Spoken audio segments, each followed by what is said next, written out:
টিয়া পাখিকে দ্রুত কথা শেখানোর 5টি উপায়। প্রথমত, টিয়া পাখির সাথে বন্ধুত্বপূর্ণ আচরণ করতে হবে। আপনাকে এমন ওর মনে হয় যে আপনার কাছে থাকলে ও যেন সবসময় সেফ। পিকু, তোমার নাম কি? দ্বিতীয়ত, ওর সাথে কথা বলুন।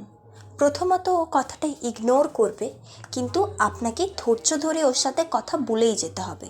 তৃতীয়ত, ছোট ছোট অক্ষর দিয়ে প্রথমে ওকে কথা বলতে শেখান, যেমন কি মা, নিজের নাম, ছোট ছোট অক্ষরে কারুর নাম। এইভাবে আস্তে আস্তে তারপরে বড় অক্ষরের দিকে যাবেন। চতুর্থ, টিয়া পাখিকে সবসময় আদর করুন। টিয়া পাখি যত আপনার কাছে আদর পাবে তত আপনাকে সেফ বলে ওর মনে হবে, যে আপনার কাছে থাকলে ও নিরাপদে থাকবে। তাই ওকে যতটা পারেন আদর করুন।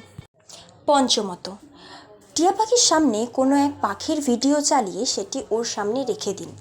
কিছুক্ষণ পর দেখবেন ও নিজে নিজেই তার সাথে কথা বলছে। এইভাবেও কিন্তু দ্রুত কথা শেখানো যায়। তো এটাই হলো 5টি উপায়। আশা করি সবাইকার এতে অনেক উপকার হবে।